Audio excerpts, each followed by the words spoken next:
चलिए अब आप वक्त हो चुका है रूबरू कराने का हमारे आज के खास मेहमान, हमारे आज के फॉर्मूला गुरु से। हमारे साथ मौजूद हैं संतोष कुमार सिंह जी, सीनियर मैनेजर है खंडेलवाल फाइनेंस प्राइवेट लिमिटेड में। बहुत बहुत स्वागत है, अभिनंदन है आपका आज के इस कार्यक्रम में संतोष जी, फॉर्मूला गुरु के इस मंच पर।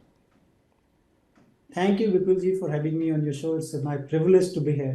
Thank पहला you. सवाल संतोष जी यही होगा आपसे कि अब बाजार के अंदर काफ़ी ज़्यादा अनिश्चितता देखने को मिल रही है और इस हफ्ते भी हम 2 हफ्ते लगातार गिरावट देखी। इस हफ्ते सोमवार को बाजार गिरा, फिर हमने देखा कि थोड़ी रिकवरी आई और फिर शुक्रवार को बाजार उड़का, लेकिन ओवरऑल हम देखें तो ये हफ्ता पॉजिटिव बंद हुआ है। कैसे देख रहे हैं आप बाजार की दिशा को अगले हफ्ते, अगले महीने के लिए? बाजार में अभी शॉर्ट करें, लॉन्ग करें, कुछ दिशा स्पष्ट रूप से दिखाई नहीं दे रही है। आप कैसे देख रहे हैं मार्केट को? देखिए, चूंकि फंडामेंटल न्यूज़ जो है वो काफ़ी डिम है अभी।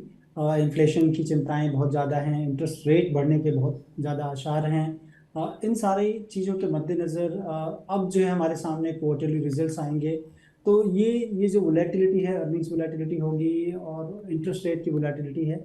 मुझे लगता है कि अगर आप पूरे मार्केट को देखेंगे तो इन वोलेटिलिटी के बीच में कहीं ना कहीं एक जो है एक लाइट जरूर दिखती है कि मार्केट यहाँ से तेज हो जाएंगे। ब्रॉडली अगर मार्केट को देखें, निफ्टी की बात कर रहा हूँ मैं, तो वहां पर 17,000 16,800 ये ब्रॉडर रेंज है निचले स्तरों पे। ऊपर में 18,000 से 18,200 ये बड़े रेजिस्टेंस के जोन होंगे। और अर्निंग्स जस्ट अब किक इन होने वाली है सितंबर क्वार्टर की, तो मुझे लग रहा है कि निचले स्तरों पे अगर आपको मार्केट मिलता है और अच्छे चुनिंदा शेयर्स जहां पर कि आगे आने वाली विस्तारवादी योजनाएं हैं कंपनियों की, जो कि इन सारी चीजों को डिफाई करते हुए शायद आगे निकल जाएं कंपनियां, वैसी कंपनी में आपको निवेश करना चाहिए। और अच्छे स्तर पे अगर मार्केट मिलता है तो डेफिनेटली एक इन्वेस्टेबल मार्केट होगा। तो गिरावट में खरीदारी की सलाह है संतोष जी की तरफ से। उनका मानना ये है कि अब बहुत सारे बड़े इवेंट आने वाले हैं, खासतौर से रिजल्ट सीजन पे सबकी निगाहें हैं और वहाँ पर अगर अच्छे रहते हैं तो बाजार को एक नया बूस्ट, एक नया ट्रिगर वहाँ पर मिल सकता है। अब जो सबसे बड़ा महत्वपूर्ण सवाल है जिसको लेकर के आज का जो हमारी थीम है कि अगर दुनिया भर में मंदी की जो आशंकाएं गहरा रही हैं, चाहे अमेरिका हो, यूरोप हो, और अगर तो दुनिया भर में मंदी आएगी तो निश्चित रूप से भारत में भी स्लो डाउन तो देखने को मिल सकता है। ऐसी स्थिति में, इस मंदी के माहौल में अगर 1 लाख रुपए किसी को निवेश करने हो और एक पोर्टफोलियो आपसे कहा जाए संतोष जी कि आप हमारे लिए एक पोर्टफोलियो बनाइए अगले 1 साल के नज़रिए के साथ या 8 महीने के या 7 महीने के नज़रिए के साथ, तो किस तरीके का पोर्टफोलियो आप बनाना चाहेंगे अगर आपको अपने क्लाइंट्स के लिए या हमारे तमाम दर्शकों के लिए अगर ये पोर्टफोलियो डिज़ाइन करना हो तो? देखिए, ब्रॉडर मैं एक मैप देना चाहूँगा, क्योंकि इंडिया देखें तो इंडियन इकोनॉमी जो है वो कंजम्पशन ड्रिवन इकोनॉमी है। लेकिन हाल फिलहाल गवर्नमेंट का जो एंडेवर है कि PLI schemes, make in India हो, यहाँ पर बने और यहाँ से बाहर चीज़ें जाएं, उसके लिए गवर्नमेंट का काफ़ी प्रोत्साहन हो रहा है। और ऐसी जो है सिनेरियो में जो कंपनियां पैसे डाल रही हैं फ्यूचर ग्रोथ एसेट के लिए, वहां पर आपको निवेश करना चाहिए। सबसे पहली चीज, जैसा मैंने बताया कि इंडिया एक कंजम्पशन ड्रिवन इकोनॉमी है, तो कंजम्पशन के लिए आपको देना चाहिए। जैसे ऑटो सेक्टर की बात कर लें तो बहुत सारी चीज़ें, मतलब ऑटो सेक्टर में फ्रंट लाइन नहीं है, मुझे लगता है कि निचले स्तरों पे ऑटो इंसिलरीज में काफ़ी मौके हो सकते हैं। कुछ चीज़ें जो है आर्टिफिशियल इंटेलिजेंस पे काम की जा रही हैं, ईवी सेक्टर में काम की जा रही हैं, तो वहाँ पर कुछ पैसे डाल सकते हैं। KPIT लिमिटेड जैसी कंपनियां हैं, वहाँ पर डाल सकते हैं। या LTTS है जिसमें कि ऑटोमेशन पे काम कर रही होती है कंपनियां, वहाँ डालें। चूंकि इंडिया में बहुत बड़ा केपेक्स है, इसलिए जो है मुझे लगता है कि केपेक्स में जो हेल्प करती हुई कंपनियां हैं, जैसे सीमेंस है, ABB है, त्रिवेणी टर्बाइन है, प्राज इंडस्ट्रीज हैं, कि लोगों के कंपनियों के या सेक्टर्स के केपेक्स में हेल्प करती हैं, उन लोगों को काफ़ी फायदा होगा, तो वहाँ पर पैसे डाल सकते हैं।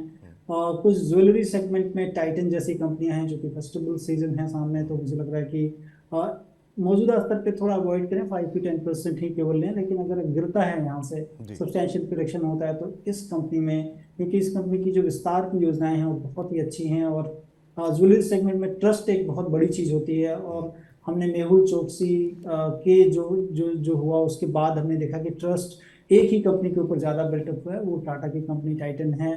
मुझे लगता है कि ये एक लंबी दूरी की जो है रेस होगा, और इसमें आपको निचले स्तरों पर अगर आपको मिलता है तो यहाँ पर लें। उसके बाद मैं देखता हूँ कि जहाँ पर कि PLI स्कीम के थ्रू जो कंपनियां लाइंड अप हैं, डिक्सन टेक्नोलॉजी जैसे कंपनियां हैं, उसको अगर निचले स्तरों पे आपको मिलता है तो वहाँ पर आपने निवेश करना चाहिए। उसके बाद अगर आप देखें तो बहुत सारी कंपनियां जो कि अपार्ट फ्रॉम पीएलआई अपने जो एक्सपैंड कर रही हैं अपने सेक्टर में ही, या फिर कह लें कि अपना एक बहुत बड़ा विस्तारवादी योजनाएं हैं, जिसमें कि फिलिप्स कार्बन है। मुझे लगता है कि यहाँ पर एक अच्छा केपेक्स है, और जुबलेंट इंग्रेविया जैसी कंपनी है, वहां पर केपेक्स है। पेपर इंडस्ट्री की एक छोटी कंपनी है सातिया इंडस्ट्री, और वहां पर बहुत बड़ा केपेक्स ऑलरेडी हो चुका है 500 करोड़ के करीब का। तो ऐसी कंपनियां जहां पर कि आने वाले दिनों में फ्यूचर ग्रोथ में ऑलरेडी प्रमोटर्स या कंपनी ने पैसे लगा रखे हैं और रेवेन्यू किक इन होने वाला है, और वहीं पर अपॉर्चुनिटी होगी। तो ये सारी कंपनियां जिसको मैंने डिस्कस किया, मुझे लगता है कि रहना चाहिए। लॉजिस्टिक में गवर्नमेंट का फोकस आपने देखा ही होगा, पिछले कुछ दिनों में लॉजिस्टिक की जो नीति आई है सरकार की, उसमें ऑल कार्गो लॉजिस्टिक मुझे बहुत अच्छा लगता है। और दूसरी चीज अगर देखें कि वैगन बनाती हुई कंपनियां हैं, जो कि काफी अच्छा ऑर्डर मिला है, लास्ट के 5 ईयर्स का सबसे बड़ा ऑर्डर है। उसमें टीटागढ़ वैगन मेरी पसंद होगी, निचले स्तरों पर ले, क्योंकि हम लोगों ने काफी पहले लिया है। तो 125-30 रुपए के लेवल पे करेक्ट होता है, तो मुझे लगता है कि अपॉर्चुनिटी होगी, टीटागढ़ वैगन जैसी कंपनियों में भी पैसे लगाए जा सकते तो बहुत लंबी चौड़ी शॉपिंग लिस्ट आपकी हमने बता दी है। अगर मंदी आ रही है तो सीधी सी थीम ये है कि जहाँ पर कंपनियां एक्सपैंड कर रही हैं, जहाँ पर कंपनी जो कैश रिच कंपनी है अपने एक्सपेंशन में कंपनी खर्च करिए, वहाँ निवेश करें, ये कहना है संतोष जी का। बहुत सारे नाम इन्होंने लिए, KPIT, Titan, Allcargo logistics, Titagarh wagons, और ये तमाम उन कंपनियां हैं। अगर आप पोर्टफोलियो बना रहे हैं अपना 6-8 महीने के लिए, साल भर के लिए, तो इन कंपनियों को अपने पोर्टफोलियो में आप अवश्य रूप से रखें। अब अगला महत्वपूर्ण सवाल, एक बात तो हो गई मंदी की, लेकिन इस मंदी के बीच में बाजार में भी हमने देखा इस हफ्ते जो रिकवरी आई, और वो एक बड़ा कारण है फेस्टिव सीजन को लेकर के, कि अब हम देखते हैं कि त्योहारी सीजन के इर्द गिर्द एक तरीके से डिमांड अपने आप आती है, और ख़ास तौर से चाहे वो कंज्यूमर ड्यूरेबल हो, हाउसिंग प्रोजेक्ट्स हों, बहुत सारे लोग यहाँ पे खुल करके पैसे खर्च करते हैं। तो ऐसे में दीपावली को लेकर के कोई शॉपिंग लिस्ट आपने तैयार की है त्योहारी सीजन में? क्या बाजार में रिकवरी की उम्मीद करें? आपको लगता है कि इस दौरान जो है क्या एफआईज भी खरीदार हो सकते हैं? और अगर एफआईज खरीदार होते हैं, बाजार पॉजिटिव रहता है, तो फेस्टिव सीजन में कोई लिस्ट बनाई है आपने कि किन सेक्टर्स को या किन थीम को लेकर के खरीदारी की जा सकती है? ये छोटी अवधि का नज़रिया होगा, 1-2 महीने 3 महीने के लिहाज से। देखिए, 1-2-3 महीने में तो थोड़ा रिस्क ज़्यादा होता है, थोड़ी सी लंबी, थोड़ा सा इसको स्ट्रेच कर लें, 6 महीने से 8 महीने अगर करेंगे तो बहुत सारी लिस्ट मिलती हैं आपको। जैसे मैंने थोड़ी देर पहले बताया कि चूंकि फेस्टिव सीजन है, तो उस फेस्टिव सीजन में अभी दिवाली की आने वाली है, और उस समय जो धनतेरस होती है उस पर लोग काफ़ी ज्वेलरी खरीदते हैं या फिर गोल्ड खरीदते हैं, शुभ माना जाता है हमारे हिंदू संस्कृति में। तो मुझे लग रहा है कि वो एक स्टॉक, जैसे मैंने पहले बताया, वो हो सकता है।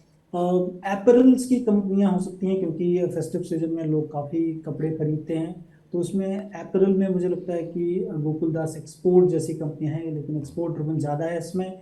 वहाँ मॉन्टे कार्लो फैशन है, आप अगर ठंड में स्वेटर पहनते हैं तो आने वाले टाइम पे मुझे लगता है कि मॉन्टे कार्लो फैशन है। शादियों का सीजन भी लाइंड अप होगा, तो उसके लिए मुझे लगता है वेदांत फैशन, जो मान्यवर के नाम से लिस्टेड है, इसमें अगर आपको करेक्शन मिलता है, हाल फिलहाल काफ़ी बढ़ चुका है, लेकिन अगर इसमें करेक्शन होता है तो आपको अपॉर्चुनिटी ढूंढनी चाहिए ऐसे स्टॉक्स में। और ये सारी चीज़ें जो है, जैसे कि मैंने कहा, टेक्सटाइल एक सेक्टर हो सकता है जो कि आने वाले दिनों पे अच्छा करेगा। केवल इसमें एक जो ग्लिच है अभी कि यूरोप में और यूएस में थोड़ी मंदी चल के आसार हैं, उसके कारण इनका जो ऑर्डर है, कह लें कि वो थोड़ा कम हुआ है। अदरवाइज जो हमारा एक कह लें कि यूरोपियन नेशन से या फिर इंग्लैंड से एक संधि होने वाली है, जिसमें कि टेक्सटाइल इंडस्ट्री को बेनिफिट हो सकता है, तो मुझे लग रहा है कि वो सेक्टर ध्यान रखना चाहिए। दूसरा, जो फुटवेयर सेगमेंट में काफ़ी अच्छी चीज़ें बढ़ चुकी हैं, इसमें मेट्रो ब्रांड्स पे आप ध्यान दे सकते हैं। कैंपस शूज़ है, तो घटने पे आपको ध्यान देना चाहिए, क्योंकि शॉर्ट टर्म में काफ़ी बढ़ चुकी हैं कंपनियां। अगर घटता है तो ये चूंकि कंज्यूमर ड्रिवन सारी चीज़ें कंपनियां अच्छा कर रही हैं, तो ये सारी कंपनियों की लिस्ट होगी जो कि आपको त्यौहार के सीजन में मुझे लगता है कि अच्छा कर सकती हैं। तो दो बहुत अच्छी थीम बताई गई है, टेक्सटाइल और शूज़। ये दो चीज़ों पे आप नज़र रखें, क्योंकि निश्चित रूप से त्योहारों में सबसे ज़्यादा खपत भी इनकी ज़्यादा होती है। मॉन्टे कार्लो का जिक्र यहाँ पर किया गया, कैंपस का जिक्र किया गया। यहाँ पर जहाँ भी बाज़ार अगर गिरता है, नीचे के भाव मिलते हैं, तो इसको आप अपने पोर्टफोलियो में शामिल करें 6-8 महीने के नज़रिए के साथ, ये कहना है संतोष जी का। अब एक और बड़ी खबर जो कि हम हेडलाइंस पे हमने जिसका जिक्र भी किया, रुपया थमता हुआ दिखाई नहीं दे रहा है। 20 साल की ऊंचाई पे डॉलर इंडेक्स पहुंच गया। अब यूएस में बॉन्ड यील्ड बढ़ी तो रुपए ने 82 का स्तर भी तोड़ दिया। अब गिरते हुए रुपए पे अगर दांव लगाना हो कि मतलब कौन से सेक्टर्स ऐसे हैं जो कि इसका लाभ ले सकते हैं, उसमें एक नाम आता है आईटी का और दूसरा आता है जो एक्सपोर्ट से जुड़ी हुई कंपनियां हैं। आईटी में हमने देखा कि दूसरे कई सारे कारण रहे, उसकी वजह से यहाँ पर पहले ही गिरावट आती हुई दिखाई दे रही है।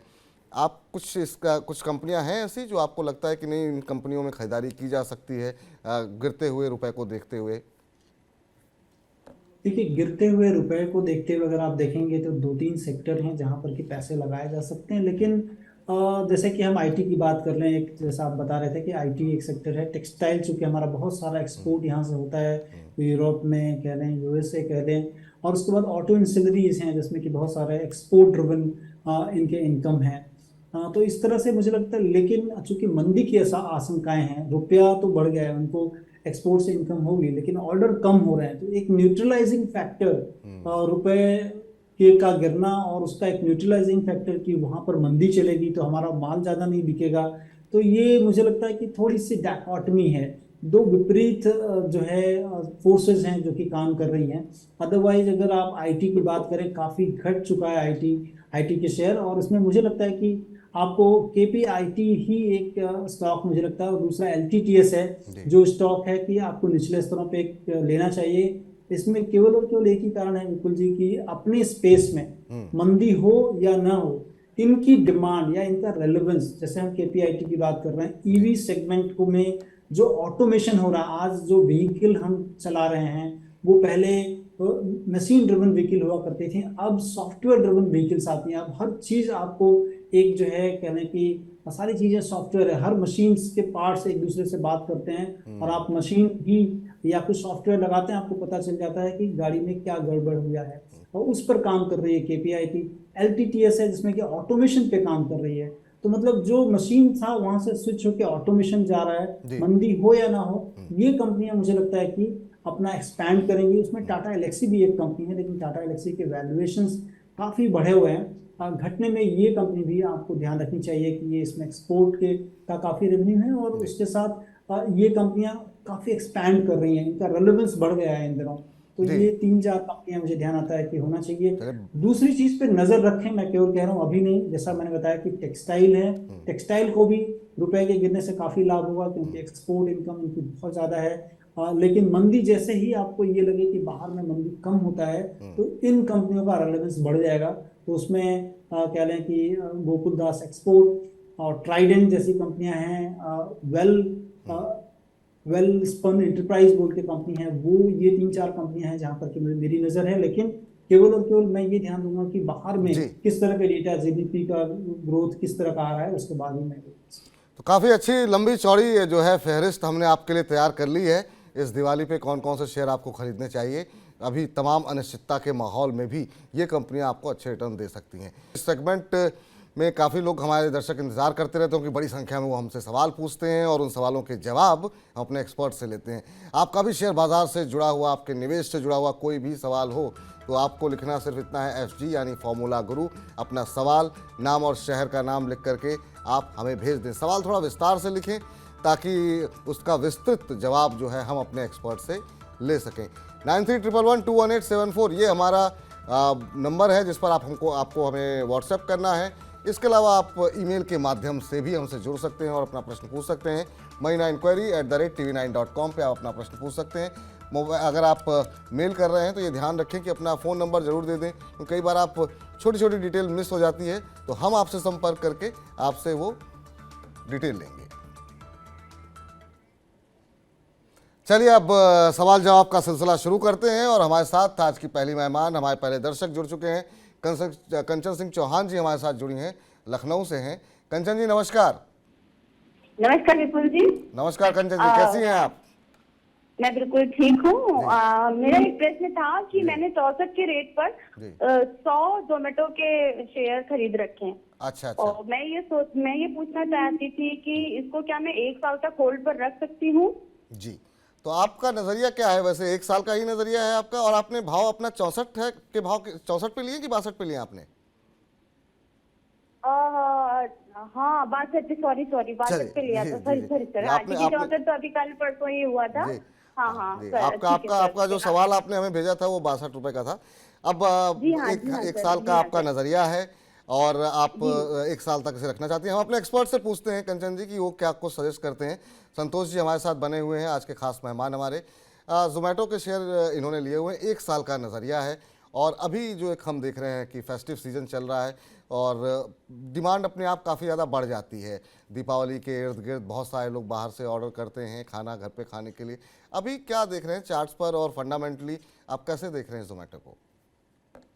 देखिए फंडामेंटली अगर कहा जाए तो विपुल जी अभी भी थोड़े टाइम और लगेगा मुझे लगता है कि कंपनी को, क्योंकि कंपनी ने अभी जो ब्लिंकिट का जो एक्विजिशन किया था और उसमें जो 10 मिनट्स की डिलीवरी है उसके कारण कंपनी को काफ़ी पैसे साइफन हो रहे हैं। तो फंडामेंटली मुझे लगता है कि अभी भी 3-4 क्वार्टर होंगे जहाँ पर कि कंपनी के फंडामेंटल्स में कोई किक इन देखने को मिलेगा, लेकिन टेक्निकली क्योंकि प्राइस जो है वो काफ़ी पहले ही फैक्टर इन कर लेता है आने वाले फंडामेंटल्स को। जी तो प्राइस को देखते हुए ऐसा लग रहा है कि इसके प्राइस में एक अच्छा गेन हो सकता है henceforth।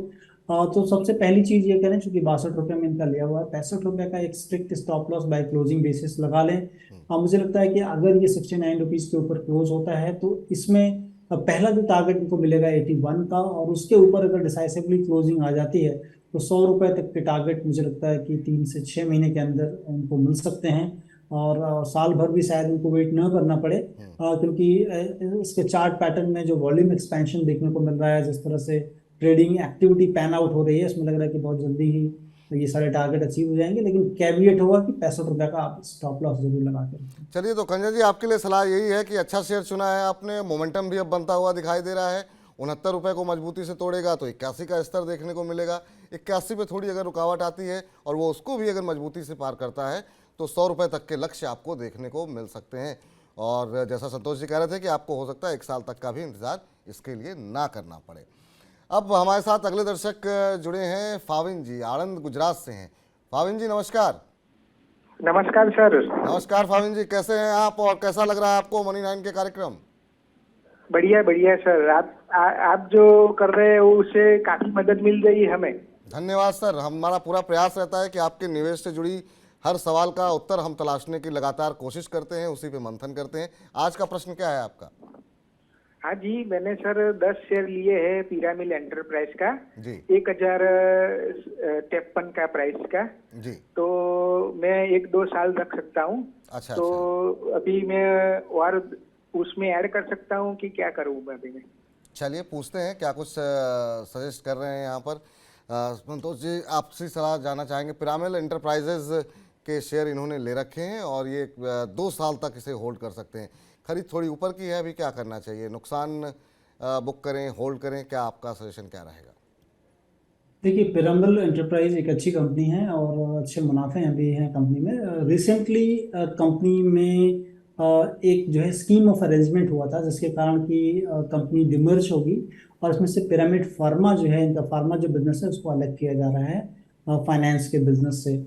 और 1/9/2022 को अगर इनके डीपी में शेयर रहा होगा तो इनको ये शेयर मिलेंगे 1 सितंबर को। तो मुझे लग रहा है कि इसमें जिस तरह से गिरावट देखने को मिली है, चूंकि डिमर्जर होते हुए स्टॉक्स में हमेशा इस तरह की गिरावट दिखती है, क्योंकि आपको कुछ शेयर्स और मिलते हैं। अगर इनके पास एक शेयर 1 सितंबर को रहे होंगे तो उसमें 4 शेयर इनको पिरामिड फार्मा के और मिल जाएंगे। जी तो मुझे लग रहा है कि, और ये एक अच्छे ग्रुप की कंपनी है, दोनों कंपनियां मतलब फार्मा और इनका फाइनेंस का बिजनेस, एनबीएफसी बिजनेस दोनों काफी अच्छे कर रहे हैं। और इनको 4 शेयर मिलने वाले हैं फार्मा के। तो मुझे लगता है कि, और वो भी लिस्ट होंगे बीएससी पे, वो भी बीएससी एनएससी पे लिस्ट होने की बात कंपनी कर रही है। तो इनको होल्ड करना चाहिए ये शेयर, अच्छी ठीक। कंपनी है। करंट मार्केट प्राइस पे भी अगर देखें तो डबल बॉटम फॉर्मेशन है, हो सकता है कि जो ये शेयर है ये भी बढ़कर यहाँ से 1050 से लेकर 1100 तक जाने की क्षमता दिख रहा है कि इस स्टॉक में हो सकती है। जी। और इनको एक और शेयर मिल जाएंगे अगर इन्होंने उस दिन शेयर रखे होंगे तो सब मिला जुला कर मुझे लग रहा है कि इन्हें होल्ड करना चाहिए। तो कुल मिलाकर के आपके लिए सलाह ये है कि आप बिल्कुल होल्ड कर सकते हैं और इसमें बने रहिए। आने वाले समय में अच्छे स्तर यहाँ पर देखने को मिल सकते हैं। मुंबई चलते हैं और हमारे साथ प्रश्न पूछने के लिए जुड़े हैं मुस्तफ़ा शेख साहब। मुस्तफ़ा जी नमस्कार। नमस्कार जी। नमस्कार। नमस्कार, कैसे हैं आप? बस सर आपकी दुआ है, बढ़िया है सर। मुंबई में कैसा माहौल है इस समय, मौसम कैसा चल रहा है? बहुत बहुत बारिश है सर जी, बहुत बारिश है। अभी 1-1.5 घंटे से इतनी बारिश हो रही है कि पूछिए मत। ओह चलिए, खैर यहाँ पर दिल्ली के अंदर और एनसीआर में बादल तो घेरे हुए हैं लेकिन अभी बारिश नहीं हो रही है। प्रश्न क्या है आपका सर? सर मेरे पास स्पेंसर रिटेल है एट द रेट ऑफ 78। अच्छा अच्छा जी, क्या? और दूसरी बात मुझे और एक सर है, मुझे रूपा इंडस्ट्रीज में इन्वेस्ट करना है जी। साल 2 साल के लिए। अच्छा। 320 का रेंज चल रहा जी। है, उसके बारे में बताइए। चलिए दोनों पे छोटी छोटी राय ले लेते हैं। आपका नज़रिया क्या होगा स्पेंसर रिटेल पे? कितने समय तक होल्ड कर सकते हैं? 1 ईयर एगो। चलिए 1 साल के आसपास। पूछते हैं, बहुत संक्षेप में जाना चाहेंगे इन दोनों कंपनियों पर। एक इन्होंने 78 रुपये के भाव पे लिए हुए हैं स्पेंसर रिटेल, जो कि 2000 शेयर इनके पास हैं, और इन्होंने कहीं रिसर्च की या इनको किसी ने सजेस्ट किया, और टेक्सटाइल का भी आप जिक्र भी कर रहे थे। रूपा में पैसे ये अपना निवेश करना चाहते हैं। देखिए, जहाँ तक विपुल जी स्पेंसर की बात है, तो स्पेंसर में एक चीज़ देखने को मिलती है कि चूंकि ये रिटेल सेगमेंट में है, जैसे आप देख लें कि जियो का जो है या फिर डीमार्ट के स्टोर्स हैं, उसी तरह कंपनी का स्टोर्स है। कलकत्ता की संजीव गोयनका की कंपनी है, या आरपीजी संजीव गोयनका ग्रुप की कंपनी है, अच्छी कंपनी है। कंपनी में ऑपरेशनल प्रॉफिट है, लेकिन कंपनी के नेट प्रॉफिट पे अगर आप देखेंगे, चूंकि बहुत छोटे मार्केट कैप की कंपनी है, 700 करोड़ के आसपास मार्केट कैप है, कंपनी पर 1000 करोड़ का डेट है। ये थोड़ा सा कंसर्निंग है कि 700 करोड़ का मार्केट कैप और 1000 करोड़ का डेट। और इसमें कंपनी में ऑपरेशनल प्रॉफिट है। कंपनी का नेट प्रॉफिट हमेशा माइनस आता है, क्योंकि डेप्रिसिएशन और इंटरेस्ट आउटगो के कारण माइनस आता है। इतने छोटे मार्केट कैप पर इतना बड़ा नेटवर्क पे मुझे लगता है कोई कंपनी नहीं मिलती है। इनको होल्ड करना चाहिए, एक बेटर टाइम का अपॉर्चुनिटी करना चाहिए। मुझे लगता है कि 100 से 120 रुपए तक के टारगेट बन सकते हैं इसमें, और वहां पर जाए तो इन्हें निकलना चाहिए। ठीक। अब बात है कि रूपा इंडस्ट्री अच्छा है। कंपनी में केवल और केवल जो है एक चीज थी कि इनके सीएफओ ने जब रिजाइन किया, उसके बाद से हमने देखा कि काफी अंडर परफॉर्मेंस देखने को मिली है इस पर्टिकुलर स्टॉक में। लेकिन चूंकि कंपनी के फंडामेंटल्स अच्छे हैं, लीडरशिप चेंज होने पे कई बार हम देखते हैं कि अंडर परफॉर्मेंस कंपनी के स्टॉक प्राइस में रहता है। तो मौजूदा स्तर पे मुझे लगता है कि इनको लेना चाहिए। 320 से लेकर 300 या 280 तक का एक जोन है जहां पर कि आपको एक्यूमुलेट करना चाहिए। फिर आपको टारगेट 380 से लेकर 440 रुपए तक मिल सकते हैं, तो यहाँ पर भी निवेश करने की सलाह होगी। चलिए अब अगले दर्शक के पास चलते हैं। विपिन सिंह हमारे साथ जुड़ चुके हैं वाराणसी से। विपिन जी नमस्कार। नमस्कार सर जी, नमस्कार। नमस्कार विपिन जी, कैसे हैं आप और प्रश्न क्या है आपका? ठीक है सर जी, मनी 9 का जो है ये आप लोग बताते हैं, इससे हम जो है बहुत खुश हैं। बहुत बहुत काफी धन्यवाद अच्छी सर। जानकारी हमको मिलती है, इसीलिए हमने आपका जो एप्लीकेशन है उसको भी डाउनलोड कर लिया है। बहुत बहुत धन्यवाद। और हम उम्मीद करते हैं और कि जो आपको आपका ये पब्लिक ऐप पहले आता था पब्लिक ऐप पे, जी जी जी, अब वो नहीं आ रहा है उस पे। अब कोशिश हमारी ये है कि ज़्यादातर जो कंटेंट है वो मनी 9 के ऐप पर ही वो उपलब्ध रहे, और मनी 9 के ऐप पर ही आपको सारे शोज़ मिल जाएंगे, जो भी शो आप देखना चाहें तो वहाँ आप इसका जो है जानकारी आप इससे ले सकते हैं। और हम लगातार प्रयास यही रहता है हमारा कि जितनी ज़्यादा इन्फॉर्मेटिव जानकारी आपके पास हम पहुँचा सकें, ताकि आप ज़्यादा से ज़्यादा आपके पैसे बने, आपके पैसे सुरक्षित रहें, यही प्रयास रहता है। आज का प्रश्न बताइए। जो लाइव भी होते हैं वो कैसे पता चलेगा? वो हम लगातार सोशल मीडिया पे, आप हमारे साथ सोशल मीडिया पे जुड़िए, और हर चीज़ के बारे में जानकारी हमारे ट्विटर, फेसबुक, इंस्टाग्राम पर हम लगातार देते रहते हैं। और यूट्यूब पर भी हमारे शोज़ के एक प्रमुख हिस्सा जो है वो हम प्रकाशित करते हैं, ताकि जो हमारे तमाम दर्शक हैं वो उससे लाभान्वित हो सकें। जी सवाल बताइए। डेली? जी डेली, नियमित रूप से। आज का प्रश्न क्या है सर आपका? हमारा प्रश्न यह है कि आरपीएफ का 1000 क्वांटिटी हमने लिया है जी, और उसको जो है इस समय जो है कि 98 रुपये पा गया, 102 पे लगभग लिया था। जी जी जी। और हमारा व्यू है 1 वीक। 1 वीक? 1 वीक मतलब 1 हफ्ते। हाँ समझ गए। जी जी। 1 हफ्ते में हम इसको जो है हटाना चाह रहे हैं, तो ये चार्ट पे 1 हफ्ते में क्या अप साइड मूवमेंट कितना बन रहा है या डाउन साइड मूवमेंट क्या बन रहा है 1 हफ्ते में इस चार्ट पे? ठीक ठीक पूछते हैं, यहाँ पर संतोष जी की राय लेते हैं। संतोष जी, बिल्कुल ट्रेडिंग का नज़रिया है। इन्होंने लिया 98 के आसपास, 102 के भाव पे लिया, और इनको लगा कि शायद और तेज होगा। अब 2-4 रुपये नीचे आ गया है। अब ये कह रहे हैं कि और नीचे जाएगा, या 1 हफ्ते के अंदर हमको निकलना है किसी भी सूरत में? देखिए, चूंकि ट्रेडिंग का नजरिया है और एक हफ्ते का नजरिया है, तो सबसे पहले मैं कहूंगा कि आप एक स्ट्रिक्ट स्टॉप लॉस लगाएं 97 रुपीज़ के आसपास, और उसके नीचे की अगर क्लोजिंग आती है तो आप अपने पोजीशन से जो है निकल जाएं, लॉस बुक कर लें।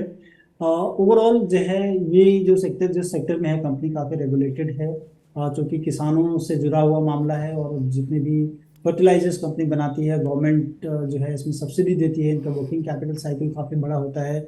इन सारी चीज़ों के मद्देनजर मुझे लगता है कि बहुत ज़्यादा तेज़ी तो इस स्टॉक में नहीं होगी। हाँ, अगर ये 97 नहीं तोड़ता अभी, तो मुझे लग रहा है कि आने वाले टाइम पे इनको 106 रुपये से 110 रुपये तक के भाव दिख सकते हैं, लेकिन अगर वो सारे प्राइसेस इनको दिखते हों जी तो मुझे लगता है कि इसमें एग्जिट ऑन राइज की स्ट्रैटेजी ही ज़्यादा प्रूडेंट होगी। ठीक। अगले दर्शक के पास चलते हैं। दिव्या हमारे साथ जुड़ी हैं मुंबई से। दिव्या जी नमस्कार। दिव्या जी सुन पा रही हैं आप मुझे? चलिए, लगता है दिव्या जी से संपर्क शायद हम स्थापित नहीं कर पा रहे हैं, लेकिन इनका सवाल ले लेते हैं फटाफट। ऑटो कंपनियों की बिक्री, इनका कहना है काफ़ी आंकड़े अच्छे आए हैं और 6 महीने के नज़रिए के लिहाज से ये ऑटो कंपनियों में निवेश करना चाहती हैं। किस कंपनी में निवेश करें? 4 व्हीलर के नंबर काफ़ी अच्छे आए हैं, 2 व्हीलर अभी भी डिसअपॉइंट कर रहे हैं। संतोष जी, आपकी राय? देखिए, मुझे लग रहा है कि जो भी ऑटो में नंबर्स आ रहे हैं उसमें एमएनएम मुझे काफ़ी अच्छा लग रहा है, लेकिन एमएनएम में काफ़ी बड़ा एक गेन ऑलरेडी आ चुका है, जी तो थोड़ा वेट कर लें। और 1100 से लेकर 1150 के रेंज में मिलता है तो एमएनएम काफ़ी अच्छा लग रहा है। मारुति जो है, चूंकि इन्होंने धीरे धीरे अब ईवी सेगमेंट की तरफ जाने की कोशिश कर रही है कंपनी, प्लान चॉकआउट कर लिया है, तो मारुति 8,000 के करीब अगर मिलता है तो ये दो कंपनियां मुझे लगता है कि ऑटो सेक्टर में होनी चाहिए आपको। और दूसरी जो दो कंपनियां हैं वो ऑटो इंसिलरी से हैं। शारदा मोटर है, अगर आपको 750 रुपये के आसपास मिलता है तो ये आपको देखना चाहिए। और फिलिप्स कार्बन ब्लैक, जो कि टायर में जो कार्बन ब्लैक लगता है, उसमें काफ़ी बड़ा एक्सपेंशन है, तो इसमें भी आपको 130 से लेकर 125 के बीच अगर मिलता है तो ये एक्युमुलेट कर जाना चाहिए। ठीक है। चलिए, अगले दर्शक के पास चलते हैं। मोनू यादव जी हमारे साथ जुड़ चुके हैं ग्वालियर से। मोनू जी नमस्कार। सर नमस्कार। कैसे हैं मोनू जी आप? सर एकदम बढ़िया, मजे में। चलिए, बहुत बढ़िया। क्या प्रश्न पूछना चाहते हैं आप? सर हमारे पास जो है IL&FS ट्रांसपोर्टेशन के 100 शेयर हैं। अच्छा ये हमने 85 रुपए पे खरीदे थे, अच्छा। लेकिन अभी बहुत दिनों से शायद ये कंपनी में कुछ हो नहीं रहा तो है। ये और मोनू जी ये शेयर लेके आप भूल गए थे, क्या हुआ था? मतलब 85 पे आपने लिए, 4 रुपए पे शेयर आ गया 5 रुपए पे, तो आप मतलब नहीं भूले थे। जब हमने इसको लिया था तो इसको हमने लंबी अवधि के लिए लिया था, लेकिन हमें पता नहीं था कि कंपनी में क्या होगा, और ये अचानक से सब हुआ, उस समय ध्यान नहीं दिया। तो अब समझ नहीं आ रहा है कि क्या करना है इसके साथ। रखे रहना है, कुछ होगा इस कंपनी में, NCLT में जाने का है या इसका कुछ होगा, ये पता करना है मुझे। चलिए, लंबी अवधि का नज़रिया रखना अच्छी बात है, लेकिन भूल जाना गलत बात है। अगर कोई खबर आ रही है तो उस पर नज़र बना करके रखें, क्योंकि पैसे आपके हैं। पूछते हैं संतोष जी इस पर क्या सजेशन दे रहे हैं। संतोष जी, अब तो इनके पास कुछ कहने के लिए बहुत कम चीज़ें बची हुई हैं, आपके पास भी शायद बहुत ज़्यादा कुछ कहने के लिए होगा नहीं, क्या सजेस्ट करेंगे इन्हें आप? देखिए, एक मतलब सही समय पर अगर इन्होंने प्रश्न किया होता, जब गिर रहा था उस समय किया होता, तो शायद इनको राय भी मिलती। अब लेकिन खोने को इनको क्या है, 4-4.5 रुपए ही हैं, तो अब इतना पैसा खो चुके हैं, तो मुझे लगता है कि आप होल्ड कर लें। कभी कभी होता है, वंस फॉर ए वाइल, मतलब once in a blue moon हम जिसे कहते हैं, वो होता है कि कोई कंपनी में कोई यू टर्न हो जाए, बढ़ जाए कंपनी, जो कि मोस्ट अनलाइकली है। तो कोई भी चीज़ न्यूज़ ऐसा आ जाए कि बढ़ जाए, तो आपको इसमें से निकल जाना चाहिए, वो अपॉर्चुनिटी देख के निकले, क्योंकि एक तरह से डेथ बेड पे है कंपनी, और अभी तक कुछ जो है क्लियर नहीं है। तो जो जो डिसास्टर इस पूरे ग्रुप में हुआ, हम सबने देखा है, IL&FS को लेके पूरे इंडिया का फाइनेंशियल सिस्टम हिल गया था। तो और उसकी कंपनी को आप होल्ड कर रहे हैं इतने दिनों तक, मतलब आपके लिए हैट्स ऑफ है कि आपने क्यों होल्ड किया, अपने पैसे को जलते हुए क्यों देखा। कभी भी, मतलब ये एक सलाह होगी दर्शकों को या फिर इन्वेस्टर्स को, कि जैसे ही थोड़ा सा भी आप लिए हैं और उससे नेगेटिव में जा रहा है, तुरंत आप जो है राइट लेफ्ट सेंटर कहीं ना कहीं किसी से भी सवाल पूछें इस चीज़ को, और जल्दी से सलाह लें। जैसे हमारी जब तबीयत खराब होती है तो हम डॉक्टर के पास जाते हैं, हम वेट नहीं करते हैं कि हम जो है डेथ बेड पे चले जाएं फिर हम डॉक्टर के पास जाएंगे। सिमिलरली पैसा भी जो आपने कमाया है, आपने अगर उसको महत्व देना है तो उसको जल्दी पूछना चाहिए। चलिए, तो उम्मीद करते हैं आपको और आपके जैसे तमाम हमारे दर्शकों को बहुत अच्छी सलाह दी गई है यहाँ पर, कि अगर आपने लंबी अवधि का कोई शेयर लिया हुआ है, इसका मतलब ये नहीं कि आप अखबार पढ़ना और तमाम चीज़ें छोड़ दीजिए, उससे जुड़ी खबरें मत देखिए। नज़रें बनाए रखिए, मैनेजमेंट में कोई बदलाव हो जाए, कहीं कोई स्कैम सामने आ जाए, तो चूंकि आपका नज़रिया लंबी अवधि का है तो उसी कंपनी में बने रहना है, ये किसी ने नहीं कहा है। नज़रें बनाए रखिए, कोई अगर अच्छी खबर आ रही है तो कहाँ प्रॉफिट बुक करना है, पूरी खबर आ रही है तो क्या अपना नुकसान बुक करना है समय, ताकि नुकसान कम हो। इन सब चीज़ों का ध्यान रखिए।